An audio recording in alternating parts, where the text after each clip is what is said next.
Hey guys, welcome to the 127th C# tutorial that I'm making for the new Boston. And in this tutorial, I'm going to show you how to use the PathGradientBrush with shapes other than ellipses. So for this tutorial, you're going to need to have a panel, and then when the user clicks on the panel, just have a new graphics path be created, and it's pretty much everything we had in the last tutorial. So just copy down what I have here.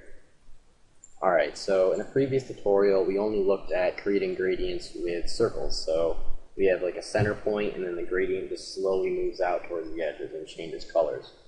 Well, what we're going to do in this tutorial is do other shapes, such as rectangles, squares, and like triangles and stuff. So we're just going to have to add those shapes to our graphics path. So we're going to do gp.addRectangle. We're going to be adding a rectangle first.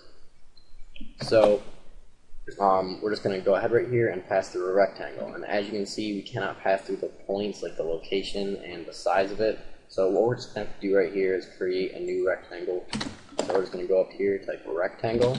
I'll just call it R and set it equal to a new rectangle.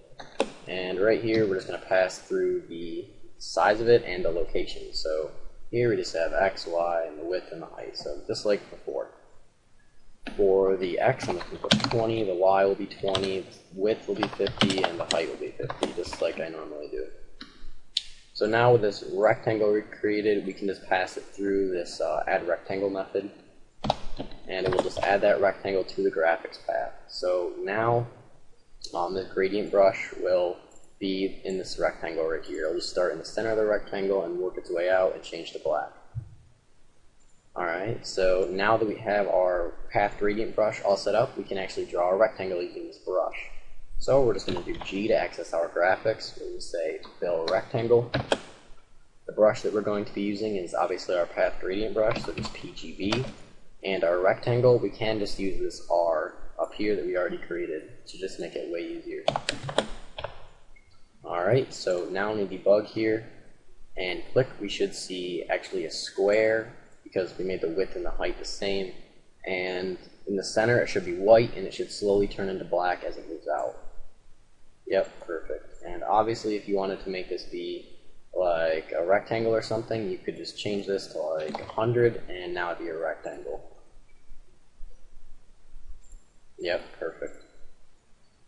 Alright, so now that we have a rectangle, I'm going to show you how to do a polygon. So we're just going to do gp.addPolygon, and it just calls for points. So we're going to have to create a new point array. We don't really need this rectangle anymore. So we're going to say point. I'll just call it points, and this will basically be the points or the locations of the vertices of our polygon. So if we just want to have a triangle, then we'll just put 3 points right in here, and it'll draw a triangle out of those points. So we're just going to create some points inside of this array. Do a new point at 2020, then another point at 2070, and a final point at 7020. So I'll be creating basically just a right triangle.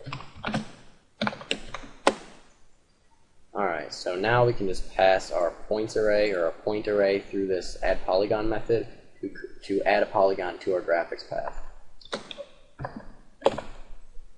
Alright, and now that our PathGradientBrush is all set up, we can just fill or paint a polygon using our brush. So we're just going to fill polygon with our brush, which would be the PathGradientBrush, so this PGB. And the points, we can just use this points array that we already created so that we don't have to rewrite it out. So we just do points. And now when we click, we should just see a right triangle, and the middle of it should be white, and as we move out, it should be black. Yep. And if we wanted to make this like a rectangle, we could just add another point.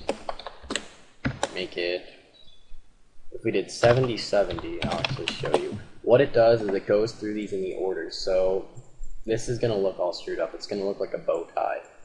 Yeah, and that's because it starts at 2020, then it goes to 2070, which would be down here, then it goes to 7020, which is over here, and then it goes to 7070 down here. So if we want it to be a square, we'll have to have it go in the order that we want it to. So we're going to have to move this 70-70 to the third one so that it goes here, here, then there. So what we're going to do is we're just going to copy this, just delete that, and paste it right there. So now we should get a square when we debug.